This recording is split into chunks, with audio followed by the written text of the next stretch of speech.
เศร้าเว้าเรื่องนี้มันบ่มีความจริงข่อยเป็นคนอิลลินอยส์ชิคาโกบ่แม่นคนฟลอริดาคือเขาว่าหั่นน่ะแม่นคนฟลอริดามันเป็นกระแสมาแล้วข่อยได้ยินข่าวแล้วข่อยอดบ่ได้ข่อยจึงคอยออกเรื่องนี้มาแล้วก็มาสั่งสอนพวกที่คอมเมนต์ความบ่ถูกนี่แหละบ่แม่นว่าความบ่มีอย่าสุไปหาเว้าให้คนนี่เว้าให้ฟังเป็นเรื่องความจริง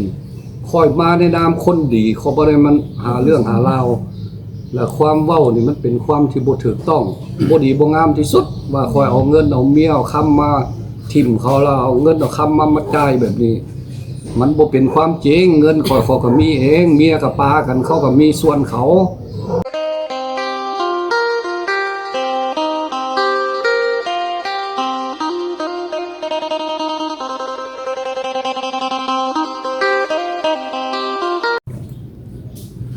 กราบทักทายสบายดีและสวัสดีเด้อพ่อแม่พี่น้อง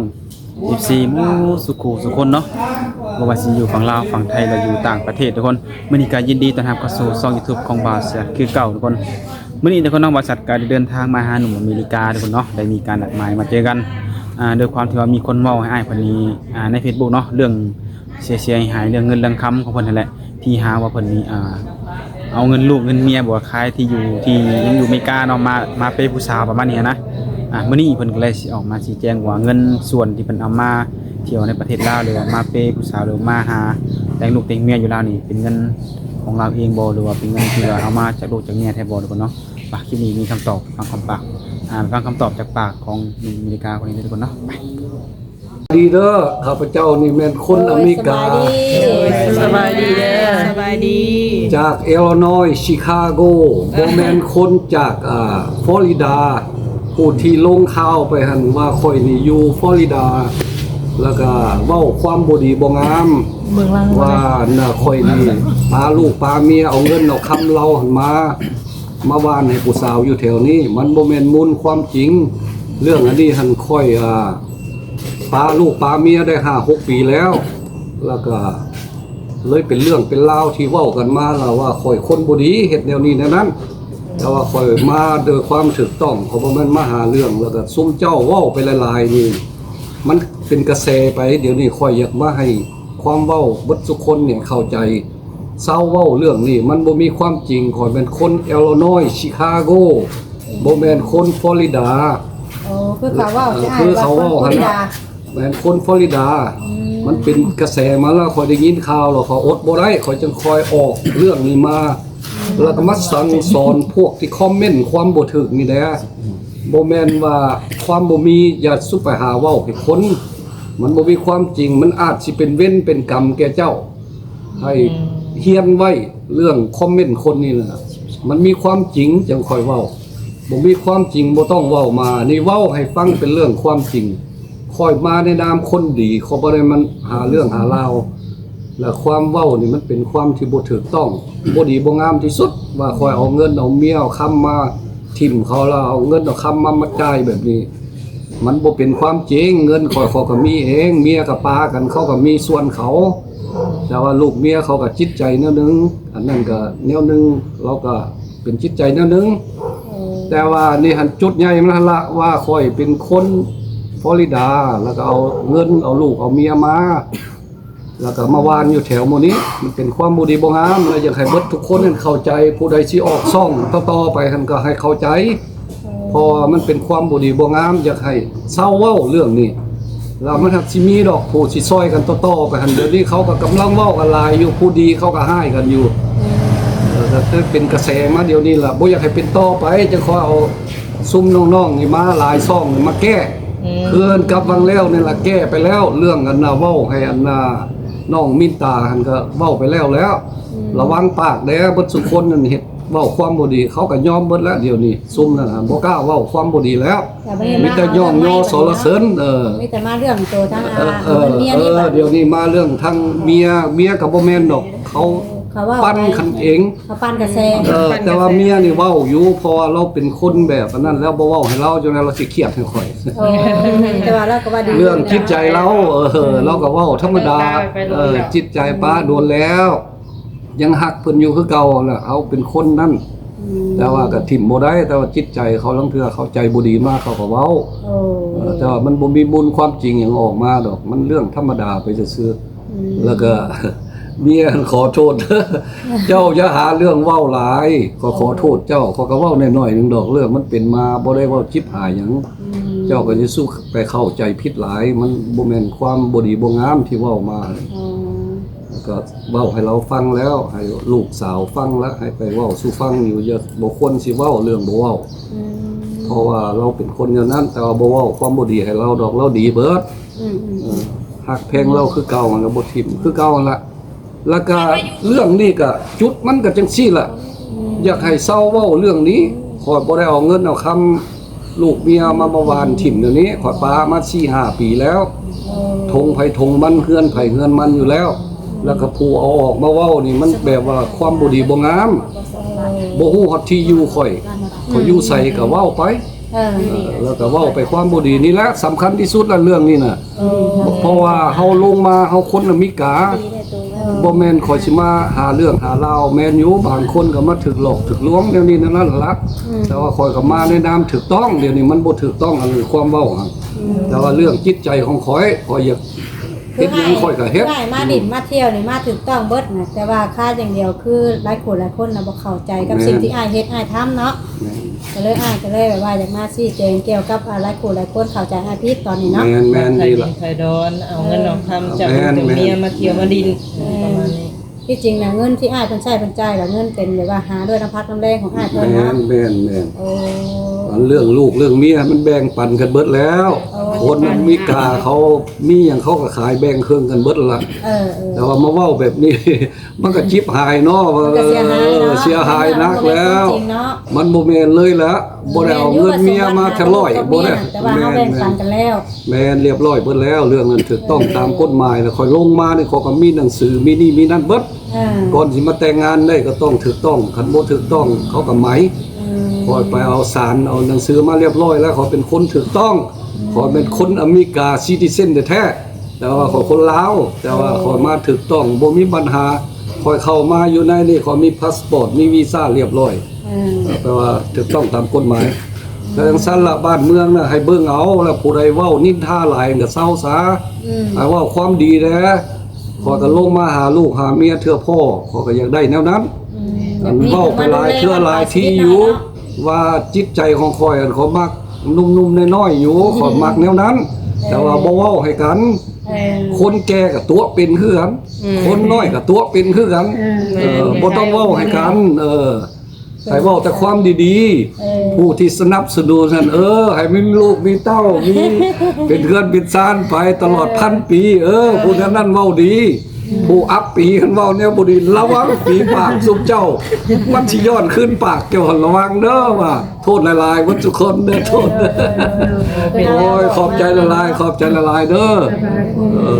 นั่นแหละวันนี้มีหลายคู่หลายคน FC ก็รุ่นเนาะเกี่ยวกับอันทางความฮักอ้ายกับน้องมินตาเนาะที่มื้อนั้นน่ะว่าสิแต่งยังไปคุยกันแบบนี้ FC เพิ่นก็รอฟังเป็นนี่ได้อ้ายเรื่องราวทางกับน้องคนนั้นน่ะ มันก็คันสิเว้าล่ะคันสิเล่าเรื่องไปหั่นข่อยก็มาข่อยก็บ่ได้แม่นสิมาหวังแนวนี้แนวนั้นอยากได้เราแท้มาพ่อข้างทมิตรนั่นล่ะแล้วก็ตกลงกันว่าสิเอากัน มันก็เป็นเรื่องเป็นราวมาเราหั่นก็คันสิเว้าแล้วก็อายุก็ยังบ่ถึงคันเป็นข่อยแต่งงานนี่แฮงเก็บนักข่อยข่อยหาก็ฮู้วังหนึงเนี่ยข่อยฝากเงินมาให้เราเราไปลงทะเบียนเราไปเอาบ่ได้อายุบ่ถึงเดือน9พุ่นจะค่อยสิฮอด18คันแม่นข่อยเอาเราแต่ปีกายเนี่ยแม่นข่อยเซ็ตนักเป็นเรื่องแต่ก่อนสาวสมหวัง มันสักกะแล้วนี่ค่าเฮาพ่อแม่เขายืนยอมมันก็บ่เป็นหยังได บ่ได้ไดบ่ได้กฎหมายของอเมริกาบ่ได้ได อเมริกาบ่คือบ้านเฮา บ่ได้ได ที่ว่าค่า ถึงพ่อแม่ที่ยินยอมกับตามในกฎหมาย กฎหมายอเมริกาบ่ได้ อายุแล้วมีแต่16ปี เอาบ่ได้เอาลุดลงมา18แล้วเจ้าถูกจับหรอก พอ18ถึงเมื่อโอเค โอเคบ่เป็นหยังนั่นน่ะ ตัดชาติเป็นลาวเนี่ยแม่นแท้จริงบ่ซะ ก็เมืองลาวก็มันแม่น แต่อยู่นี่ก็ยากคือกันคันเจ้าบ่ฮอดน่ะคนเป็นเรื่องมาแล้วเด้เขาก็กวดเบิ่งเบิดเขากวดเบิ่งพาสปอร์ตเจ้าคนใส่มาแต่ไสเขาก็นับถือ อเมริกาคอยเป็นคนอเมริกาคันถ้าหากคอยเริ่มล่มเจ็บตายไปนี่เขาต้องอยากฮู้ว่าคอยนี่อยู่ไสเพราะว่าเขาบ่ทิ่มกัน โอ้ คนอเมริกาเขาต้องซื้อว่าคอยอยู่บ้านใดในราว3 เดือนหรือปีหนึงให้มารายงานอยู่ตลอด เขาอยากฮู้ว่าคอยนี่อยู่ไส แต่บัดนี้กับเขาคือสิฮู้ได้ล่ะเนี่ยเพราะว่าอ้ายก็ออกทาง YouTube กับ YouTube มันก็ไปทั่วโลกอยู่แล้ว แม่นแล้วแม่น มั แล้ น ว คือสิฮู้ได้ล่ะมันว่าอ้ายอยู่ไสนะ แม่นละอันนั้นน่ะฮู้อยู่อันคนผู้ที่มันบ่ฮู้หั่นสำคัญตัวนี้นะ แต่ว่าเขาต้องไปรายงานตัวนี่ ก็เดี๋ยวรายงานตลอดนะต้องไปรายงานเลยไปรายงานองค์การของคนเจ้าเมืองอยู่อันเซโนนี่แหละไปอเมริกามาเท่าใดเขาก็บอกมาเสนอบ่มีพิษบ่มีหยังหรอกไม่ต้องมาบอกรายงานเพราะว่าที่เสนอองค์การของเขา คนอเมริกาเขาอยากฮู้ว่าไปอยู่ไสนอนอยู่ไสลางเทื่อเกิดเจ็บตายมาเขาก็อยากฮู้บาลานเรื่องสาวบินตาเนี่ยเขาลงมาเขาก็ว่าสิมาเอาเราข้างทมิตรล่ะแล้วก็เกิดเรื่องมังงมังแงงข่อยฮู้แต่น้อยหนึงเขาก็เลย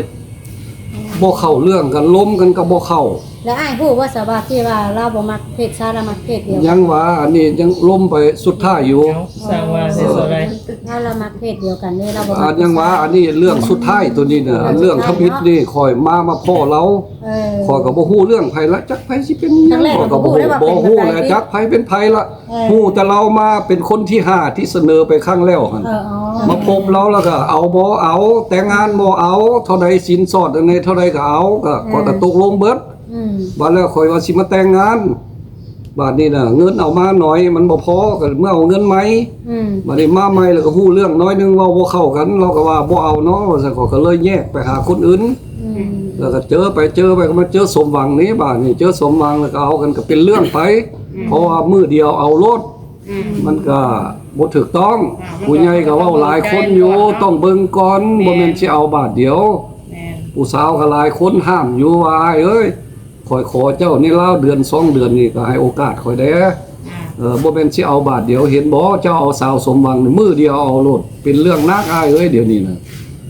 เขาผู้สาวที่ยังล้มกันอยู่หั่นเขาก็เว้าให้ฟังอยู่ วันนี้เป็นได้สาหลังจากที่ว่าตัดสินใจของท่านน้องมินตาแล้วเป็นได้ทางตอนนี้มีผู้ใหม่บ่หรือว่าใดๆ เดี๋ยวนี้หั่นค่อยหั่นค่อยล้มผู้ใดก็ยาข่อยต้องเลือกไว้ข้างหน้าคันถ้าหากข่อยบ่ได้ผู้นี้ข่อยต้องนำไปหาผู้นั้นมันแปลงสั้นมี ในใจเรา อยู่ในใจข่อยมี 3-4 คนแล้วในข้างหน้าดิล้มกันเรียบร้อยแล้วเอา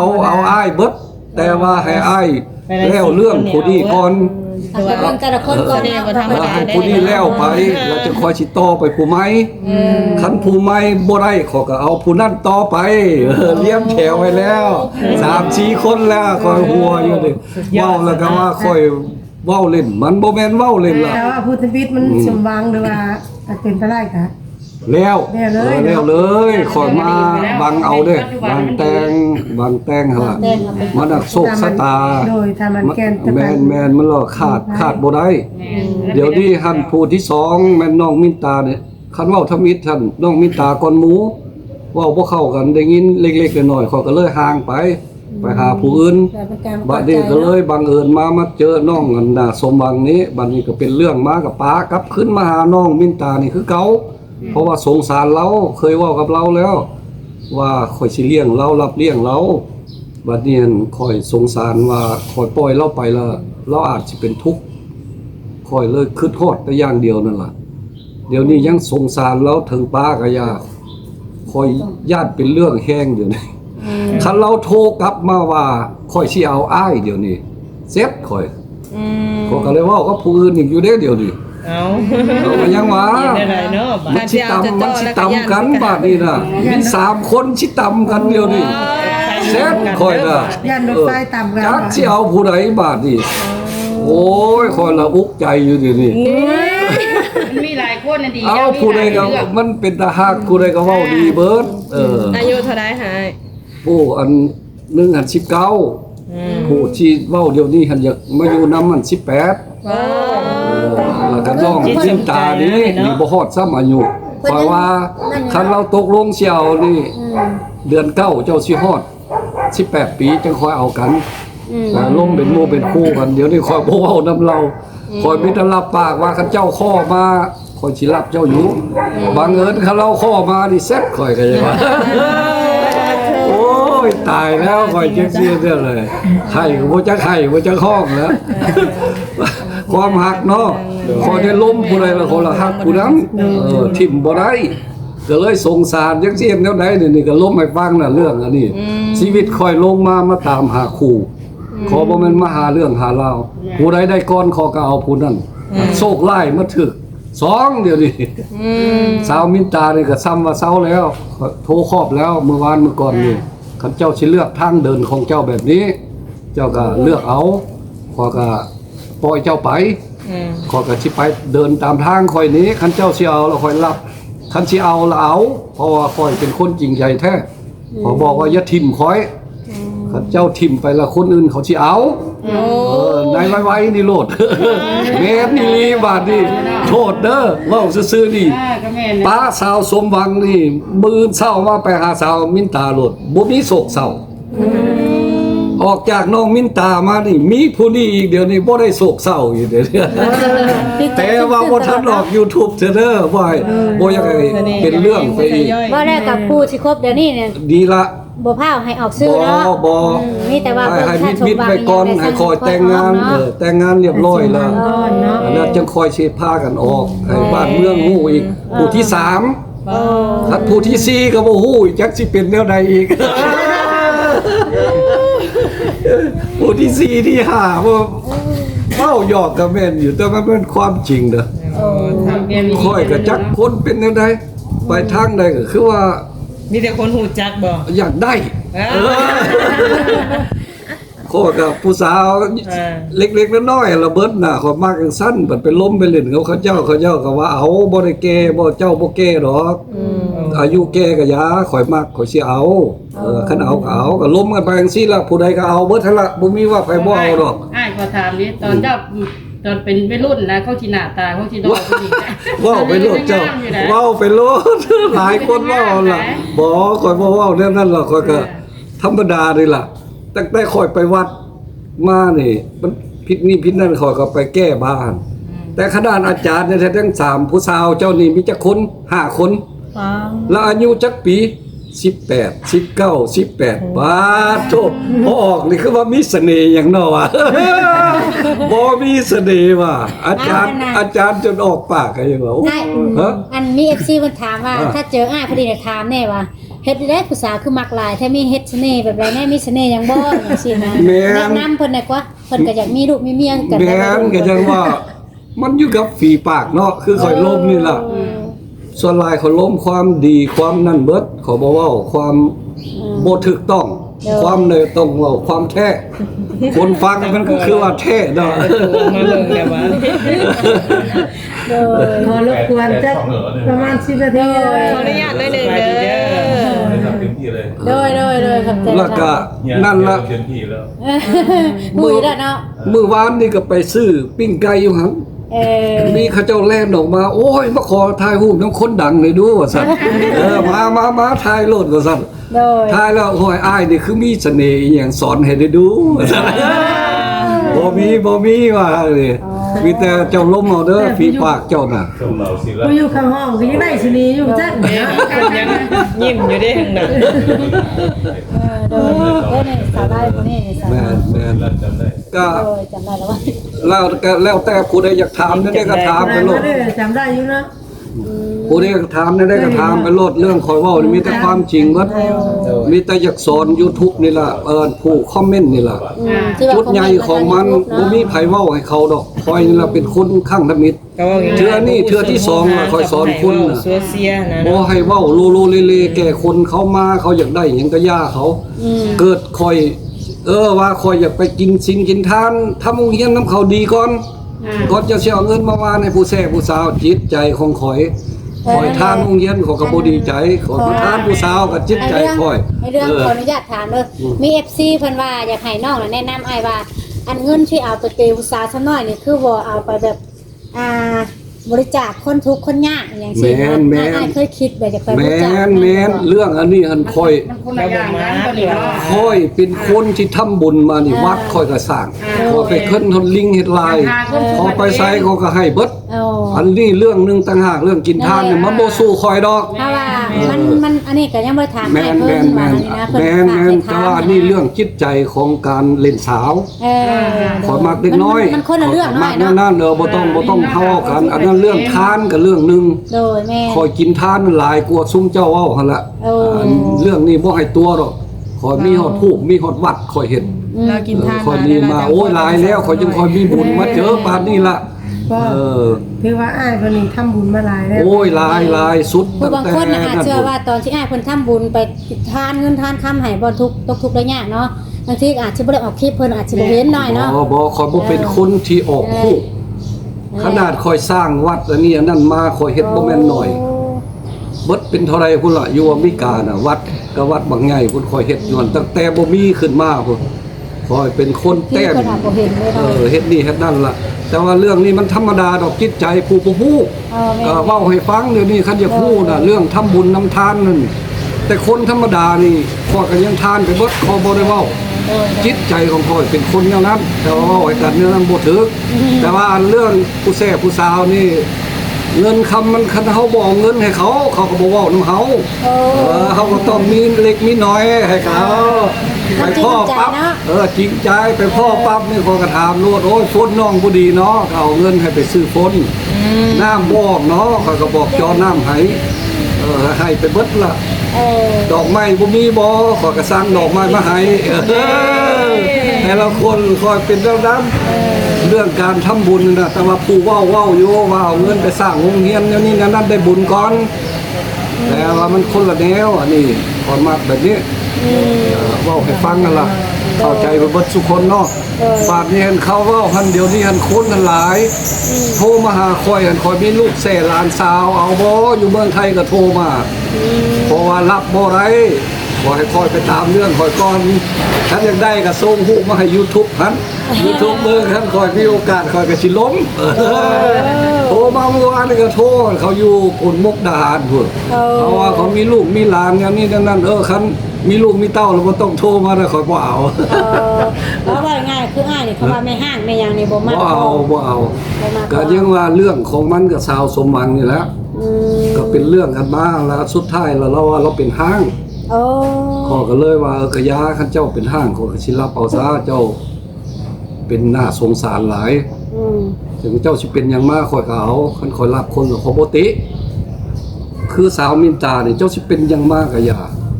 ขอบ่เว้าเรื่องความหลังมาขอบอกอยู่ มีแต่ว่าเรื่อง มีแต่ว่าเอาไปข้างหน้ารถเจ้าทำดีได้เลยทำดีเจ้าทำดีบ่ได้แล้วบ่ต้องอยู่กับข่อย โอ้ ขอยเป็นคนแนวนั้นบ่เว้าความหลังมา โดย ถึงเจ้าสิมีลูกมีผัวนี่อันนั้นมาก็อย่าขอบ่ติ คือแล้วก็แล้วเนาะ แล้วไป แล้วแต่ใจข่อยมากเนาะ โดยแม่น แม่นอันนี้นะแต่ว่าคนเว้าให้ได้เว้าหลาย คนว่าให้อ้ายหลายแม่น หลายแม่นอันนี้มันความเว้าของคนมั บาง น คนก็อาจสิแบบเว้าแบบไปสงสารอ้ายแน่บางคนก็บ่เข้าใจ แม่น ก็ แม่น เว้าไปต่างๆ แม่นส่วนหลายเว้าบ่ถูกกันล่ะ โดย ตั้งแต่ข่อยเอามาเว้าสอนให้วังแล้วนี่ ก็เลยยุบไปเบิดล่ะ เดี๋ยวนี้ก็ยอมแล้ว หลาย เขา คน ว่า เข้าใจอยู่รุ่นคลิปก่อนน่ะหลายคนเข้าใจอ้าย เข้าใจเบิดแล้วเพราะว่าเฮาเว้าได้บ่มีไผเว้าให้เขาข่อยต้องเว้า เพราะว่าอ้ายมานี่ก็อ้ายมาแบบการส่วนตัวของอ้ายได้บ่ได้ไปแบบ แม่น หาเรื่องหารายคนอื่นเลยมีแต่เฮามาด้วยความจริงใจเลย ก็คือเดี๋ยวนี้ล่ะมีเรื่องอะไรถูกเว้าให้ก็อยากให้มันลบล้างไปความบ่ดีแล้วก็จะสิเฮียนเว้าบ่เว้าหั่นมันลามออกไปเดี๋ยวนี้มันเป็นกระแสไปก็สิเอาออกมาเว้าให้คนทั้งหลายฟังนี่มันบ่เป็นความจริงผู้อื่นก็สิฟังแล้วก็บ่เฮ็ดกายนั่นก็เขาสิเว้ากันเอง แล้วแต่คนสิคิดว่านี่เนาะเฮาเว้าเฮาสิแจงนี่เนาะ แม่นสิแจงให้ผู้แล้วต่อไปนี่บ่อยากให้คนแนวนี้เว้าให้คนอีกมันบ่มีไผเอามาสั่งสอนกันดอกคอยนี่ล่ะเป็นคนทำอิฐแล้วเอามาสั่งสอนคนเขาก็ฟังกันไปเบิดบ้านเบิดเมืองแล้วก็ย่องย่อสรรเสริญเราเลยสู้เลยอ้ายคอยเป็นไอดอลเจ้าสู้เลยเงินเจ้าว่าเรื่องของเจ้าความสุขของเจ้าแบบ แม่นหลายคนยกโป้ผู้ที่เคยด่าคอยก็ยอม ยอมใจอ้ายได้ค่ะยอมใจอ้าย แต่ยังว่าผู้ทำมิตรอยู่แมนผู้ที่สอง เลย เดี๋ยวนี้คอยกับป้าคอยชิไปเอาผู้ที่สามโอ้เก่งเนาะอ้ายเดี๋ยวเอาเลยว่าสู้ๆต่อไปเลยเห็นบ่ก็เท่านั้นละเรื่องราวน่ะ แต่ผู้ที่3นี่ยังบ่ทันได้แบบเอาออกมาหน่อยเนาะมีแต่คบ บ่ ไป บ่ เรื่อยๆก่อน บ่บ่ เนาะ ให้เอาออก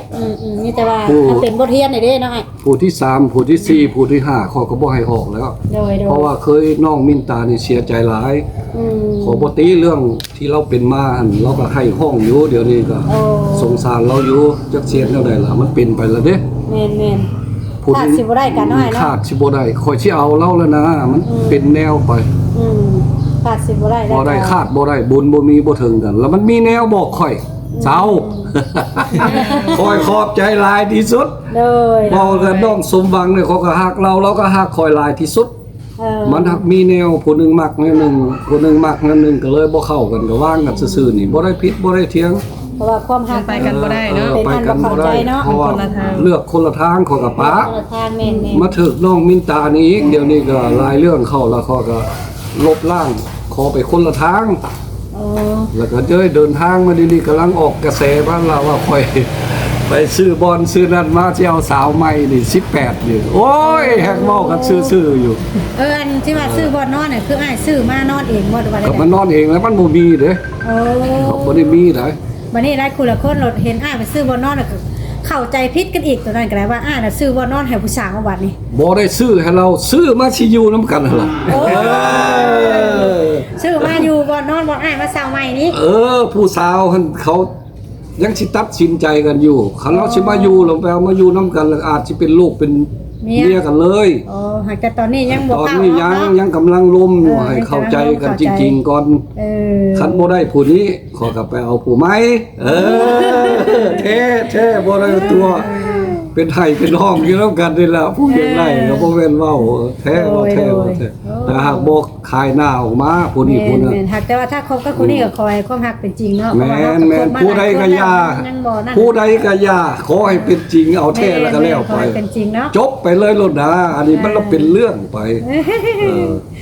จนนำกันไปนั่นแหละยังว่าผู้ที่4ผู้ที่5ก็ยังมีอยู่บ่แม่นเว้าละล่าข่อยล้มไว้ก่อนแล้ว เพราะว่าข่อยตั้งใจสิมาเอาลูกเอาเมียบ่แม่นข่อยสิท่าเป็นปีขอพ่อผู้ใดเขาเอาผู้นั้นแล้วก็แล้วไป มันก็เป็นเรื่องไปนี่แหละจนฮอดเว้าให้ฟังนี่แหละผู้ที่3ผู้ที่4ก็ยังมีเขาผู้ที่5ก็ยังมีคันข่อยเว้าไปนี่มี แต่คบไปก่อนเนาะ คบไปก่อน บ่จริงใจกับเฮาเฮาก็ แม่ ไป น หาใหม่ แล้วจะคอยสิออกกระแสไปให้ฮู้ โอ้ บ่อยากให้คายหน้าเขาสิเสียใจ แม่ คือน้องเมนตานี่เสียใจแล้วข่อยเฮ็ดผิดที่จริงข่อยสิเอาเราก็สิเอาบ่แม่นแนวนั้นมันเอาเป็นเรื่องไปขอก็โทษเราอยู่อันน่ะเบิ่งขอโทษน้องมินตาเด้อเป็นจังไดก็อย่าอายขอวางเจ้าหั่นคันเจ้าคือทอดก็โทรหาอ้ายบ่ทิ่มดอก ก็หักแพงแบบน้องมันนุ่งเนาะ คันเราสิคืนมาขอก็สิเอาได้ โอ้ ข่อยสงสารคน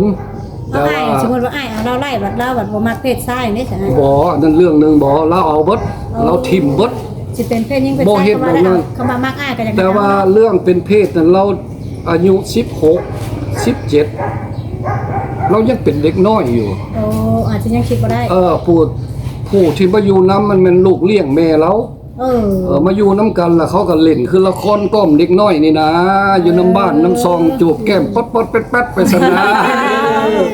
คอยฮู้จักคันมันสิเป็นแท้มาอายุ28 29 30บุญซุมนั้นมาเอาแท้อันนี้คอยถือว่าเราเป็นเด็กน้อยเขาก็สอนเอาอย่าเฮ็ดแนวบ่ดีคันสิเอาอ้ายก็เอาแล้วก็ตกลงเบิดทันละ